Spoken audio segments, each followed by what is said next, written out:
It's noon in Kiev. You're watching Our Time. Natalia Sapet is here in the studio for you. And right now, I'll tell you the main news at this hour. A Russian drone strike on Kiev overnight. As of now, 3 people are known to have died and 32 have been injured. Among the injured are 7 children. Just like on Saturday night, when Russia used ballistic missiles, the Russians targeted residential neighborhoods. Homes and other buildings in 3 districts of Kiev were damaged. The most casualties were in a 9-story building in the Desmyansky district, where a Russian drone hit. There, a mother and her 19-year-old daughter, as well as another person, were killed. At least 26 people were injured, including 5 children. Rescue workers arrived at the scene quickly. They put out the fire, and now they are clearing the debris. The floors between the stories in the building have been destroyed. Residents are not being allowed into their apartments yet. Russia has carried out thousands of strikes with various types of weapons on Ukraine this week. The aggressor country used 1,200 attack drones, more than 1,300 guided aerial bombs, and over 50 missiles. This was reported by the President of Ukraine, Volodymyr Zelenskyy. He responded to today's drone attack on Kiev. According to the head of the Ukrainian state, as before, people and civilian infrastructure remain the main targets for the Russians. Every strike by Russia is an attempt to inflict as much harm as possible on ordinary life. This week, these are strikes on residential buildings, on our people, on children, and on civilian infrastructure. These are the main targets for the Russians. Under all these attacks, Ukraine continued to actively defend itself, on the battlefield, in the sky, and in diplomacy.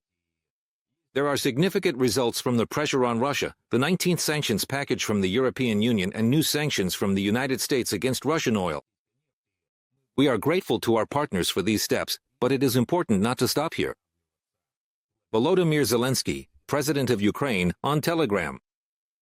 Russia launched more than 100 drones at Ukraine on Sunday night.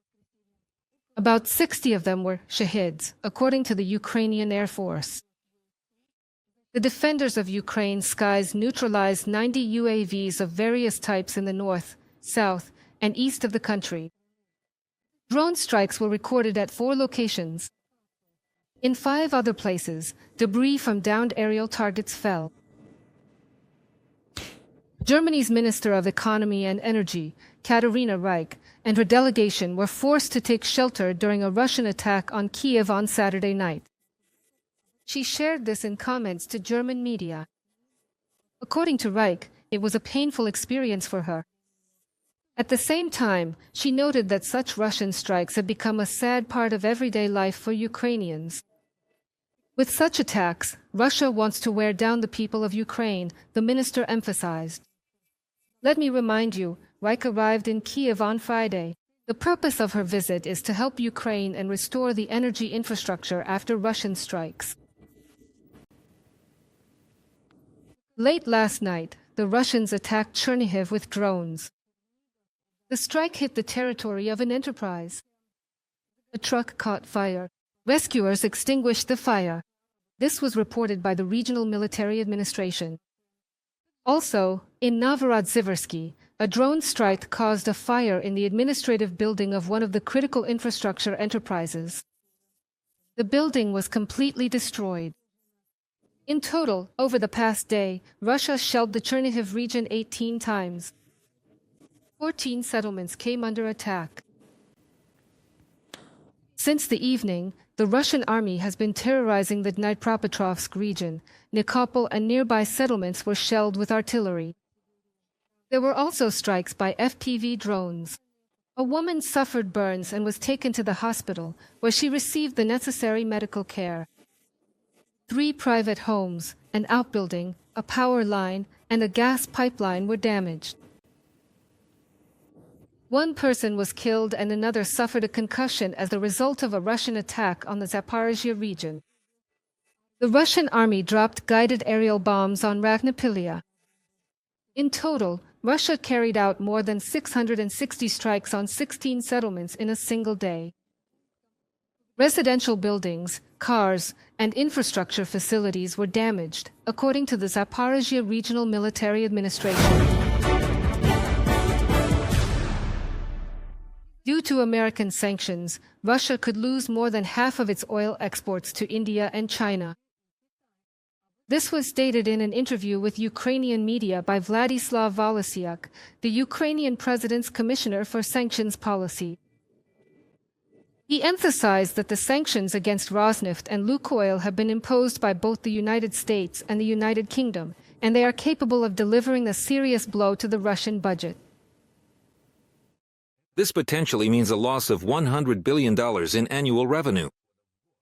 We expect that, provided the relevant sanctions are properly enforced, Russia will lose at least 60 to 70% of its oil exports to both India and China. That's painful. That's a lot. For comparison, right now, Russia earns about $10 billion a month. So that's half of Russia's oil dollars gone with just one sanctions decision against two oil companies. Vladislav Volosyak, the president of Ukraine's commissioner for sanctions policy. Sanctions by the US and EU against Russia are important, but the pressure needs to be increased. This was stated by Finland's foreign minister, Elina Valtonen. She was quoted by Bloomberg.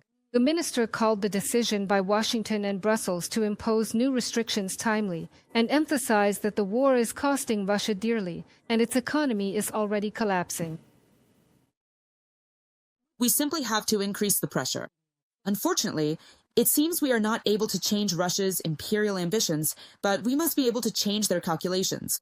War costs a lot of money, and we are already seeing that Russia's real economy truly cannot withstand this burden. Elina Valtonen, Finland's Minister of Foreign Affairs, in an interview with Bloomberg.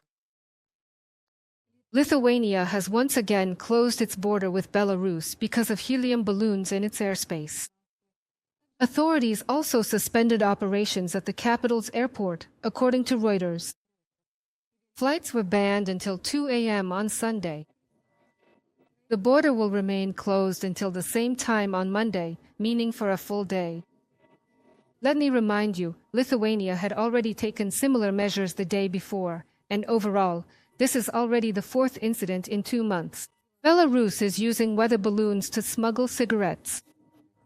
Responsibility for this is placed on the Lukashenko regime, as it is hindering illegal activities. U.S. President Donald Trump joined the signing of a peace agreement between Cambodia and Thailand during the Southeast Asian Countries Summit in Malaysia. Tensions at the border between the two countries escalated into a 5-day conflict in July. Dozens of civilians were killed at that time, and hundreds of thousands were forced to leave their homes. The initial ceasefire, brokered by Malaysia, was signed on July 28 after the U.S. president held phone talks with the leaders of both countries and warned them that he would not enter into trade agreements with either side if the conflict continued. So now, these gentlemen have signed what we called a Kuala Lumpur peace agreement. Both countries have agreed to cease all military actions and to work on establishing good neighborly relations, which has already begun. 18 Cambodian prisoners of war will be released, and under this agreement, observers from ASEAN countries, including Malaysia, will be sent to ensure peace and maintain it. I have no doubt that this will happen. Subscribe to UATV English and stay updated on the most important events, top news from Ukraine and all over the world, in-depth analysis, exclusive reports and interviews, all on hand in our channel. Join our community of viewers and stay tuned.